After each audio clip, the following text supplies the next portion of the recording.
po si Cherilyn Robles, OCW ng GY po, GY Sprinter. Tapos, sir, ano po? Anong gusto mangyari ni Domeng? Hindi ko po talaga alam kasi dati po, yung 12 to 9 na duty naman po nito, ang talagang nag-request nito before si Ma'am Pam. Kasi si Ma'am Pam po, galing po siya, natira po kami sa isang lugar. Tapos, alam niya po na dun sa area namin, ng ganong oras na alas 3 na pasok, wala na rin po akong masasakyan. Kaya siya po nag-decide na alas 12. Pero yung gagawin ko nga po is, maglilinis ng buong warehouse, tsaka mag-a-arrive ng mga miss route na galing ng iba-ibang warehouse. Then, kung merong mga QA task na ipapa-assist sila, pagdidikit ng mga sticker o paglo-load truck ng mga parcel, na magpapa-assist po yung QA, yun po yung naka-assign po sa akin. Kaya, alas 12 po ako pinapasok. Tapos gusto ni Domeng mag alas 12. Naging concern niya po din yun na napaka-unfair daw alas 12. Bakit daw? Ako yung napili na OCW dati. Ang gusto niya, parang mangyari, dapat regular. Sinabihan pa nga siya noon ni Ma'am Pam, sabi niya, bakit sila? Bakit hindi kami yung mag-aalas 12? Sinagot siya ngayon ni Ma'am Pam noon na, bakit? Naglilinis ka ba ng warehouse? Nag-aaral ka ba ng miss route? So, hindi na siya. Kaya, bakit kita bibigyan ng dahilan para ikaw yung mag-alas 12? Anong gagawin mo ng alas 12? So, yun po yung unang alam ko na reason niya. Kaya parang lagi niya sinisilip yung alas 12 yung duty ko. Pero alam niyo naman po yun, di ba, na hindi naman totoo na wala akong ginagawa dito. Pagdating ko, naglilinis ako ng warehouse. Nag-a-arrive ako ng mga miss route. Yung kanina, ano nangyari kanina? Yung kanina po, 3 kaming naiwan. So kanina, opo may mga parcel, pero bago po talaga ako lagi mag-out, nagpapaalam po ako sa visor ko, ma'am, mag-out po ba ako? Tapos tinitingnan muna ni ma'am yung senaryo kung pwede akong mag-out o hindi. Kasi ilang beses na nga po nangyayari na kapag alam ko talagang hirap po, nag-OT ako ng sobra. Kumbaga, tinatapos ko yung nandiyan na truck. Kanina naman po, hindi rin naman po ako saktong alas 9 nag-out. Sabi nga nung isang kasama ko na bumabaril si Joy, may alas 9 na mag-out ka na, iwan mo na ako. Sabi ko, hindi, sige mamaya, natatapusin ko lang si Nixon dun sa truck para may katulong kang pumaril. Tapos, nandiyan naman po si Domeng. So, nung una, tinawag ko po siya. Kasi, kaya naman po ng isa lang yung mag-a-assist dun sa truck. Kasi babarilin lang naman po. Nakita ko siya, binababa niya lang naman po yung parcel. So, tinawag ko po siya, Domeng, tulungan mo na lang kami dito kasi nga, marami yung sako. Tulungan mo na lang kami dahil di ba nga po yung procedure ngayon. Iaangat si sako, pipicturan si barcode, tapos, iharap sa camera, then, tsaka palang po bubuksan si sako. Dalawa lang po kami nung kasama ko na gumagawa, siya, pwede nga naman kaming tulungan.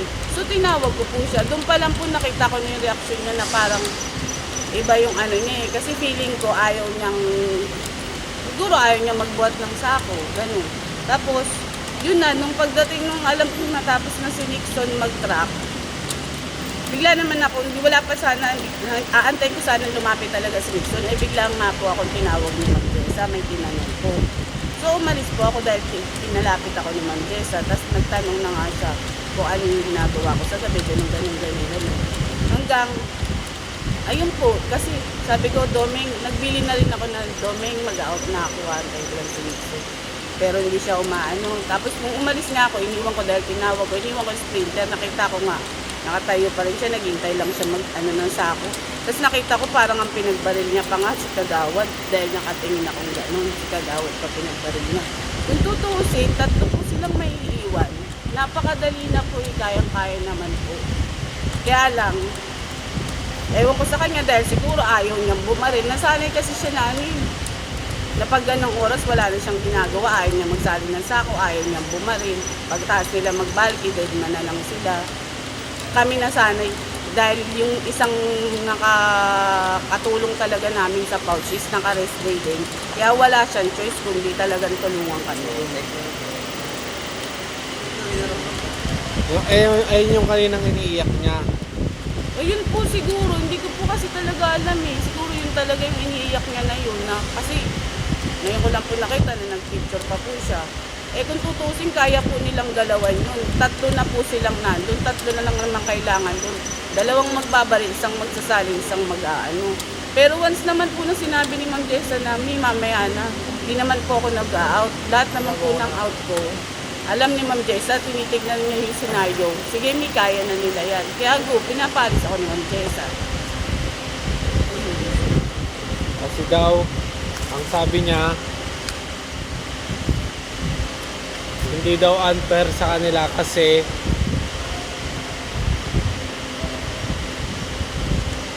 Tapos ilang beses po. wala naman daw operation ng 12 to 4. Ayun nga po, kasi ang ginagawa ko nga po, pinaglilinis po ng warehouse arrival at saka if ever nga po na meron mang kailangan si QA na magpa-assist, magpapa-assist po. Yun po yung sinabi sa akin na gagawin ko po. Tsaka naabutan naman nila malinis yung warehouse, lahat ng sprinter nila naka-charge. Pagka naka-rest day nga po ako alam nila yan, di ba? May naka-charge ba silang sprinter? Wala silang naka-charge na sprinter. Ang dumi-dumi ng warehouse. Tapos yung miss route, nagtuturuan sila kung sino magbabaril. Inaabutan na ng first wave. Yung miss route namin, still andyan pa rin. Walang nagbabaril sa kanila. Nung nakaraan, nagrereklamo si Tonton sa kanya. Siya ang unang dumating dito. Ano nangyari? Wala lahat. Walang charge lahat ng sprinter. Ang dumi ng warehouse. Tapos lahat ng miss route, nakakalat pa rin. Hindi pa rin nila ina-arrive. O, yun na nga po. Late na silang dumarating. Tapos hindi pa nila na-assist. Kasi nga nasanay sila na gano'n na pag darating na lang, susubo na lang lahat sa kanila. Parang ang gusto mangyari ni Domeng, maging alas 4 ka rin. Siguro po, alas 3, siguro yun ang gusto niya kasi unfair daw. Pero kung kami, sige, wala pong problema, susubukan ko mag alas 3 kasi nga mahirap talaga sa amin sumakay. Kung yan ang iniiyak niya, sige, laban ako. Pero hindi na po ako papayag na kami lang yung maglilinis. Dapat pati siya, maglinis siya, mag-arrive siya ng miss route. Kasi hindi niya yung ginagawa, inaasa niya lang yun sa amin. Kahit kailan, pinagmamayabang niya pa nga sa biyata, 1 taon na akong tulog wala akong ginagawa nagkukwento pa nga siya ng ganyan sa amin. Kahit kailan, hindi yan naglinis, kaya sabi ko nga sa kanya, nung isang beses na nagsagutan kami, subukan mo kasing maglinis ng warehouse, mag-arrive ka ng miss route, para hindi mo kami sinisilip. Diba hindi naman yun yung ginagawa, sa amin yun ang inaasa. O mag-aalas stress kami, sige po, mag-aalas stress ako. Pero dapat, pantay-pantay kami. Maubliga siyang maglinis, maubliga siya. Hindi yung kami lang, nang kami ang aasahan niya dahil regular sila o regular siya. Hindi siya kikilos. Parang nawala yung isang nawala yung isang photo. Concern pa yung Ito. concern pa yung walang ambag. Tsaka ano ba yung ginagawa niya?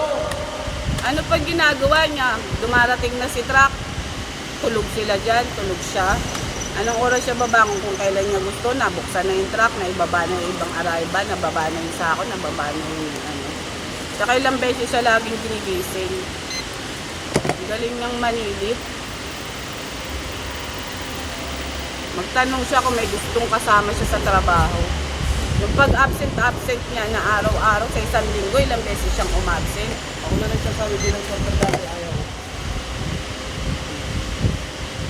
Kahit magtanong po sila kung sinong gustong kasama siya sa operation. Kundi pang gugulang ng ginagawa niya. Nasamantala niya na regular siya, pero pare-parehas lang kami ng trabaho dapat dito.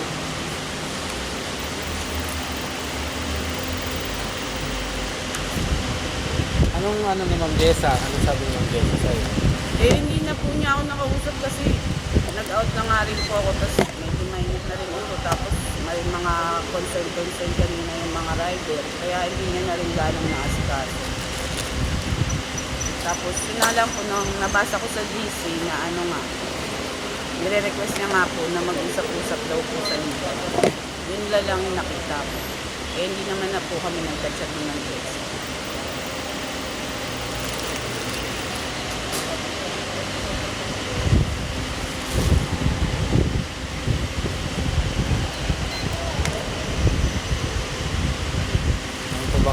natin kay Doming. Gusto niya siya natutulog ng mahaba. Opo, namin din naman. Pagdating, nakakatulog talaga ako, nakakaidlip talaga ako. Pero bago naman ako umigat, tapos lahat ng gawain ko, wala akong iniiwang gawain na nakatenga.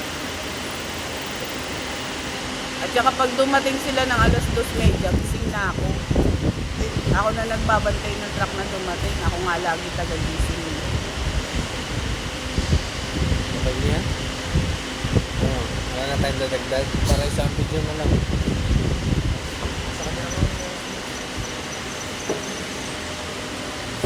Bago siya masilip kasi ng iba, silipin niya kung kasi kung wala ba siyang gawain ano. Siya nga tong pag gusto niyang umabsent, absent siya, wala siyang pakialam kung may maiwan na tao sa operation o wala. Papasok siya, anong oras niya gustong pumasok, late siya, isa't kalahating oras, 2 kalahating oras. Tapos minsan tumarating siya dito, nandito na siya, umaalis siya, nag-i-in siya ng maga, uuwi siya, o kung saan man siya lupalop nagpunta. Babalik siya dito, hindi namin alam kung anong oras siyang babalik. Tama ba yun na naka-in ka na, lalabas ka pa ng warehouse, tapos babalik ka na lang? May narinig ba siya sa amin? Wala siyang naririnig sa amin, pinakikisamahan namin siya. Sinisilip niya na wala akong ginagawa. Sige, may mga QA naman po dito na kaya magpatunay kung talagang wala akong ginagawa dito ng 12:00. Although wala nga po talagang truck arrival ng ganong oras. Dahil talaga namang dumarating yung truck 4:00. Minsan, maaga na talaga yung minsan may maligaw na 3:00. At minsan, meron din naman na 2:00. Pero, hindi po ako nagpapahinga lang dito papasok ng walang gagawin. Ginagawa ko po muna yung trabaho ko bago man din ako nakahiga. Eh, yun po siguro yung sinisilip niya. Dahil matagal niya na pong iniiyak na gusto niyang mag 12:00. So kung yung po inaabol niya, sige po mag 12:00 siya. Basta lahat ng ginagawa ko, gawin niya po. Maabutan namin malinis yung warehouse, naka-arrive na lahat ng mixer. Lahat ng sprinter namin naka-charge. Hindi ba naman siya talaga mabait? Sprinter nga, nagcha-charge ako eh. Darating siya dito, hugutin niya yung sinacharge kong sprinter, i-charge niya yung cellphone niya. Diba? Galing siya ng bahay niya, hindi makapag-charge ng cellphone sa bahay niya. Yung sprinter na sinacharge ko, hugutin niya para makapag-charge siya ng cellphone.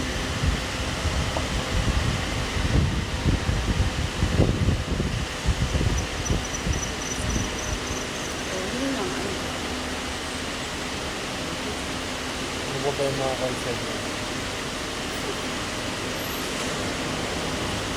Wala lang nagsasalita sa kanya kasi nga out of pakikisama, nakikisama. Pero walang may gusto na gustong kasama siya sa shift. Dahil puro panggugulang yung ginagawa niya sa mga kasama niya.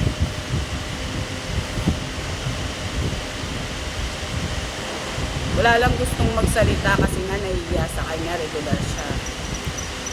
So ngayong naninilip siya, nakuha niya pang manilip. Yung mga ginagawa niya na hindi naman na dapat.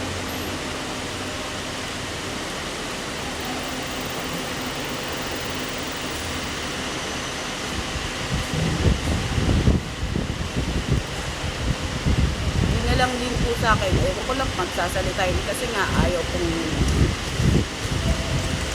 may masabi siya kaya ayaw magsalita.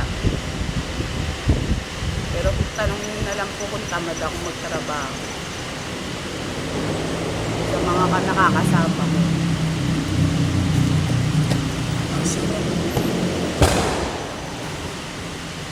Yun.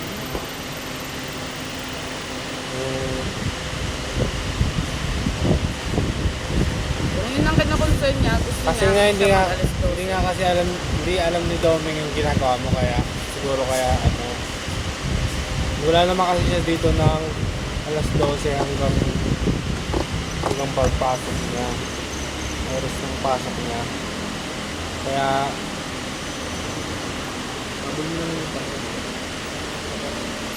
Kaya po yun, kung gusto niyo na lang po magtanong, talaga po wala akong ginagawa din. Pero kung solusyon po dyan is gusto mong mag 3:00 ako, wala naman talaga pong nahihirapan ako kasi sumakay dahil Divisoria po dinadaanan ko. Ganong oras po, biyayan ng mga gulay, ng mga ano, puro na po kasi delivery van doon. Kaya ang hirap na po talaga sumakay. Alam din po yung Ma'am Pam. Actually, si Ma'am Pam talaga yung nagsabi na mag-alas 12 ako dahil natira din po siya doon. Alam niya na wala na pong sasakyan. Hindi po ako yung nag-insist na gusto kong mag-alas 12 ng paso. Naawa lang din si Ma'am Pam dahil nga wala akong sasakyan. Sobrang layo po ng lalakarin ko. Tapos alanganin po pa. Dahil alam niya po yung sitwasyon ko. Dahil malayo po yung pinanggagalingan ko, pinondo ko. Pero yung iniiyak ni Doming kahapon, ilan ba sila? Tatlo po. Tatlo silang may iiwan. Pero bago po ako nag-out, hindi naman po ako nag-out na Pero on the spot, 9 o'clock. kaya naman nila yun, ah. Kaya nga po. Kasi inantay ko nga po matapos si Nixon. Sabi nga ng isang kasama ko, hey, mag-out ka na alas 9. Sige, inantay ko muna si Nixon para may katulong kang bumain. Tapos siya yung magiging tagasali namin. Ako na nga rin nagpipicture eh. Talagang ginagawa niya lang kanina nung nandoon pa ako. Inaangat niya lang yung sako. Iaangat niya lang ah. Iaangat niya lang yung sako. Ako na nga po nagpipicture ng barcode, ng BR code, tapos hinaharap ko dun sa may ano. Yung nirereklamo niya kanina ba yung kahapon? Bali, kapon na, alas 12 na po. Oo. Yung nirereklamo niya kahapon, tagasalin lang siya doon. Nagsasalin lang po siya. Nakatayo nga lang siya, nagsasalin lang siya talaga. Hindi At nagbabaril. kung hindi ko pa po siya tinawag, dapat pinag-a-assist siya sa balki. Nakita ko naman, kaya namang galawan na ni Nixon ng isa kasi binabaril lang po yung balki. Siya, nakatayo lang siya, binababa niyang ganun yung truck. Kaya sabi ko, patulungin natin dito si Domi. Sabi nga, Joy, tawagin mo na. Sabi nga, hindi, ikaw na tumawag na. Kaya tinawag ko, Doming, tulungan mo na lang kami dito kasi nga kami pa nag-aangat ni Joy nung sako. Iaangat namin dalawa. Imbis na mapabilis kami na may mag-aangat na sa amin. Pipicturan pa nga po. Tapos harap pa yung barcode number dun sa may harap ng camera. Lalo po kami tumatagal. Parang doon pa lang parang iba na po yung mukha niya nung tinawag namin na nagpapatulong kami magbuhat ng mag-assist ng sako. Kasi nga nasanay siya ng hindi siya nagtatrabaho gano'n. Nagkataon kasi gumagawa po nun, naka-rest day. Nasanay siya na pag ganong oras, petik-petik na siya. Nakaupo na lang siya, nakikipagkwentuhan lang siya sa mga rider, patayo-tayo, palakad-lakad. Sa totoo lang po ako, nag-OT ako ng libre pag nakikita ko talagang hirap na hirap at hindi kakayanin. Pero kapag nakikita ko na lahat sila, ang dami namang pwedeng gumalaw, naglalakaran lang sila, doon po ako talaga nagsasabi na, mag-out na po ako. Total, tingnan mo, palakad-lakad lang sila. Alam niya ni Ma'am Jessa. Pero kapag alam ko talagang hindi kaya, nag-OT ako kahit wala pong bayad yan. Para lang matapos yung ano namin. Arrival namin. Kasi sobrang dami na po namin pag kumpleto kami. Kasi may ano pa daw eh, pag out mo, may mga video pa daw, tatlo lang sila. Video po, nakatayo lang po yun sa stand. Nagawa nga po namin yun ni Joy, no? First wave namin, dalawa silang nasa truck. Ang tagal nilang tinira yung truck, halos maubos na namin ni Joy yung sako. Dalawa lang kami, bubuhatin namin si sako. Nagawa nga namin dalawa yun eh. Yung video po na sinasabi, nakatayo lang po yun. Tapos yung QR code, pipicturan lang, ihaharap lang dun sa camera. Kapag nga siya uma-absent, kahit alam niya na dalawa, tatlo lang matitira, hindi niya nga iniisip yung mga kasama niya eh. Kahit hirap kami, hindi kami nagre-reklamo sa kanya na inabsenant niya kami ng walang dahilan, walang paalam. Okay lang sa amin kahit na ilan lang kaming matira dyan. Tapos kanina kasi, ayaw niya ho sigurong bumaril, ayaw niyang magsali ng sako, tamad na tamad siya dahil antok na antok siya. Dahil ang tagal niya pang bumangon bago siya tumulong dun. Kaya siguro nagre-reklamo siya dahil ayaw niyang gumalaw. Wala po siya kasing choice, kundi tumulong kanina.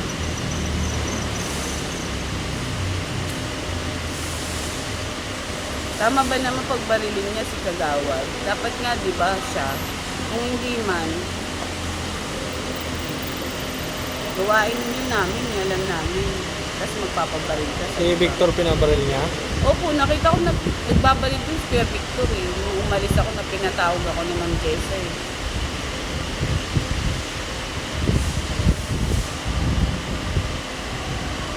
E tinanong ko naman po si Ma'am Jessa, Ma'am, mag-out na po ba ako? Sige. Kasi hindi nga siya pwede magbaril. Hindi, tagasalin nga siya ng sako po eh. Kaya nga inantay kong matapos si Nixon na na matapos niya muna yung truck bago ako nag-out. Kasi para may katulong dun si Joy. Ang inaano ko nga lang, magtulong siya magsalin ng sako. Mag-angat ng sako.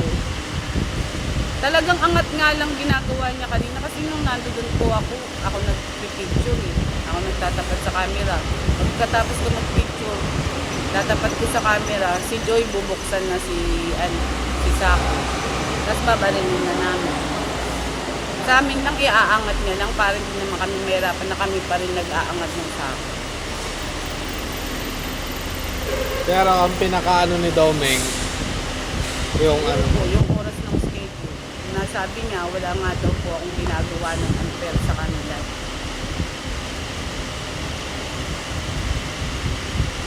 Sige po, kung sinsilit niya, kung ano maging desisyon, kung gagawin akong alas 3, sige po, subukan ko kung mag alas 3, pero hindi ko nga po alam kasi dahil talagang mahirap sumakay sa amin ng ganun oras. Kung nirereklamo niya, pero po, dapat pare-parehas po kami, lahat na kami gagalaw.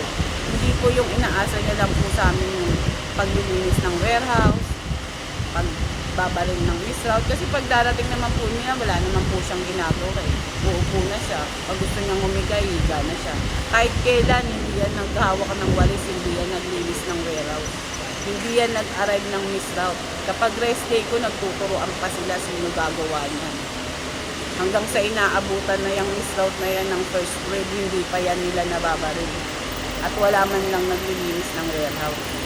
Buti na lang nga din yung isang masipag, isa na kasama namin. Na inaasa na lang din lahat nila doon. Pag nandiyo dyan yan, yun lang naglilinis ng warehouse sa hapon, babangon talaga sila, mag-out na lang sila. Nasisilip niya yun. Samantalang kapag tapos ng operation na pagtapos tulog na sila hanggang nag-out sila ng alas 12. Hindi nga sila naglilinis. Hindi nila tinutulungan yung isang kasama nila maglinis. Babangon na lang siya para mag-out.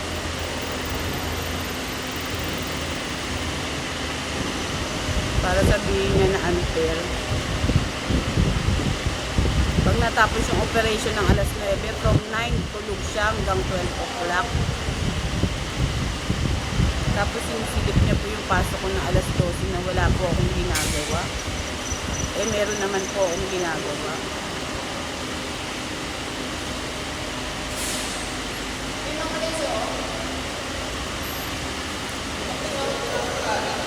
Kung gusto niya po, sige siya po mag alas 12. Gawin niya po lahat ng ginagawa namin. Po, maglinis siya, mag-arrive siya ng miss route. Hindi ko siya magalas 12. And then, lahat dapat ng sprinter gagamitin na lang namin. Kada rest day ko, laging reklamo nga ng kabilang area na Santa Mesa. Wala silang ginagamit na sprinter kasi walang nag-charge sa kanila ng sprinter, walang nag-aasikaso. Isipin mo, sprinter yung unang gagamitin, hindi man lang nila magawang i-charge para magamit nila sa operation. Eh yan yung unang-una mong gagamitin pag nag-arrival ka. Walang gustong mag-charge. Nagtuturoan pa sila.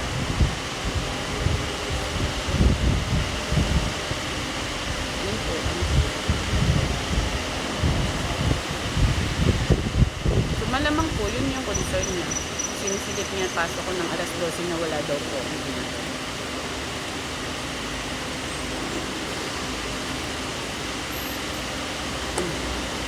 Ano pa? Hindi mo para sa panahon. Hmm? Okay na yan.